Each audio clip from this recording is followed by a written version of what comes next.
Menyebut nama Prabowo Subianto berarti menyebut banyak dimensi, dari militer, capres hingga menteri. Pasca kekalahan telak dalam 2 kali kontestasi pilpres melawan rivalnya, Joko Widodo, Ketua Umum Partai Gerindra ini akhirnya merapat ke barisan petahana pada 2019. Tak lama setelah dilantiknya Jokowi sebagai presiden di periode kedua, dirinya secara mengejutkan mengangkat Prabowo Subianto saingannya dalam pilpres sebagai Menteri Pertahanan.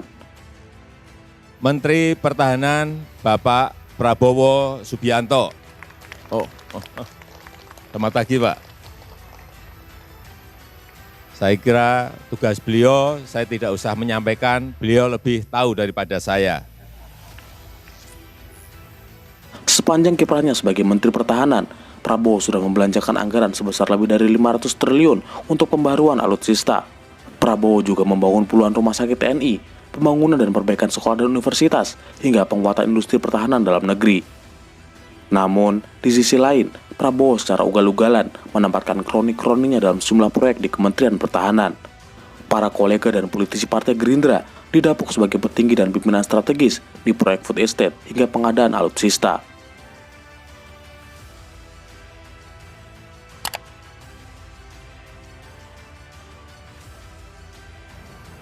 Kita tahu FAO memperingatkan potensi terjadinya krisis pangan.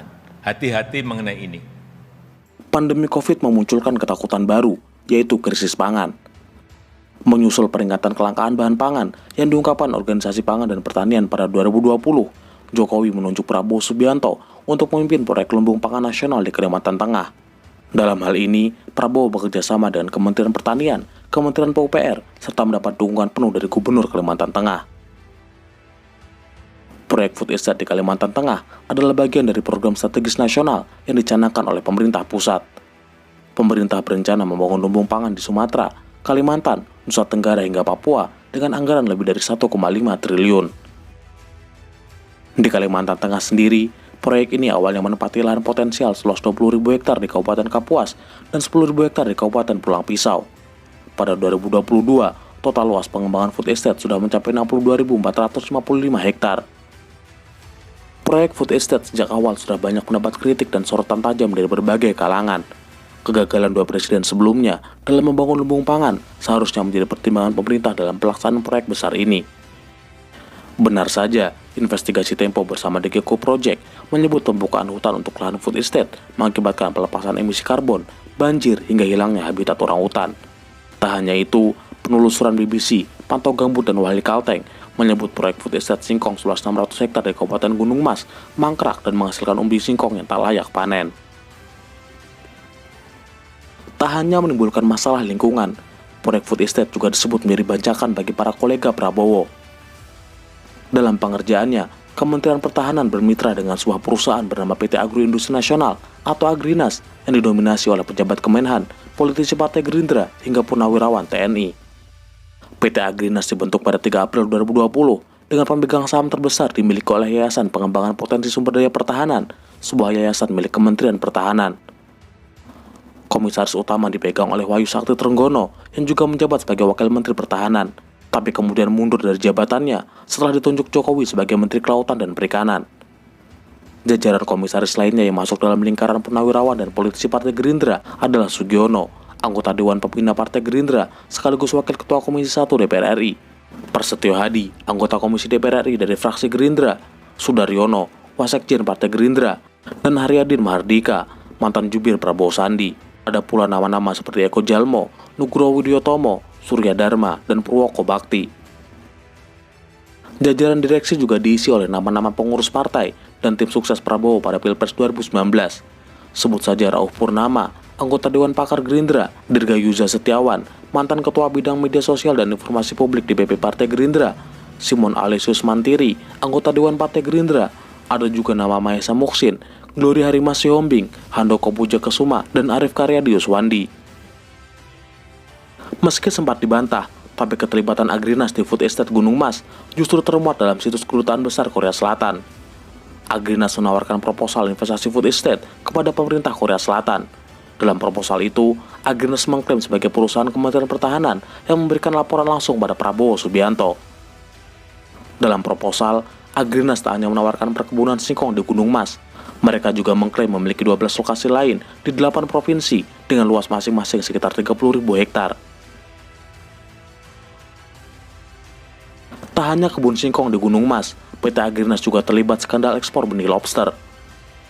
Pada 2020, Menteri Kelautan dan Perikanan saat itu, sekaligus politisi Partai Gerindra, Edi Prabowo, membatalkan larangan ekspor benih lobster dan memberikan izin ekspor kepada 4 perusahaan yang terkoneksi dengan Partai Gerindra. Salah satunya adalah Agrinas, yang sebenarnya tidak punya pengalaman terkait industri lobster. Akibat skandal itu, Edi Prabowo ditangkap KPK dan didakwa menerima suap sebesar 25,7 miliar terkait pembatalan larangan ekspor benih lobster dan divonis 5 tahun penjara. Mahkamah Agung memotong hukuman mantan Menteri Kelautan dan Perikanan Edi Prabowo menjadi 5 tahun penjara dari awalnya 9 tahun. Alasannya, pelaku korupsi ini memiliki kinerja baik saat masih menjabat sebagai menteri.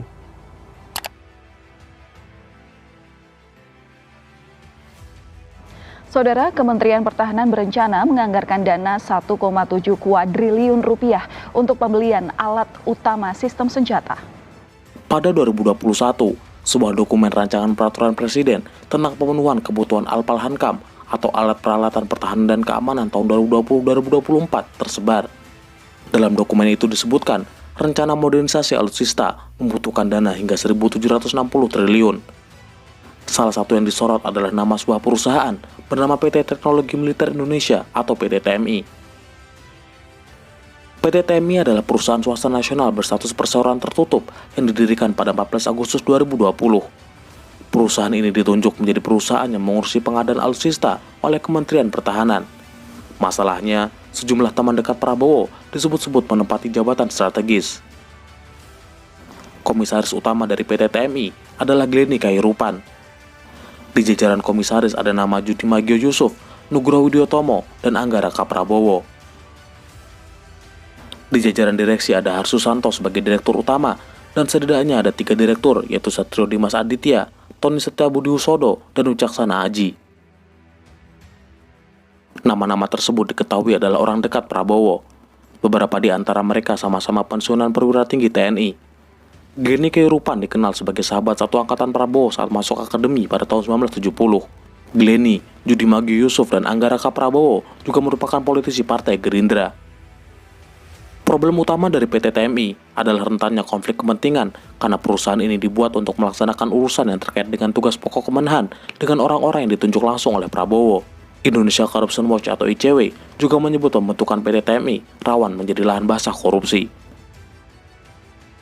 Di sisi lain, juru bicara Menteri Pertahanan, Daniel Anzar Simanjuntak, membantah kabar penunjukan PT TMI untuk menangani pengadaan alutsista. Namun surat yang ditekan Prabowo kepada perusahaan senjata asal Rusia pada 2020 dengan jelas menyebut PT TMI dibentuk untuk mempercepat proyek penting di bidang teknologi pertahanan. Prabowo sendiri sejak awal sudah berkomitmen memerangi korupsi. Namun jika praktek-praktek yang sangat pekat dengan konflik kepentingan di tubuh Kementerian Pertahanan tetap dilanggengkan, maka tidak menutup kemungkinan menjadi celah lebar penyalahgunaan wewenang dan praktek kotor korupsi itu sendiri. Sampai jumpa, salam Universe.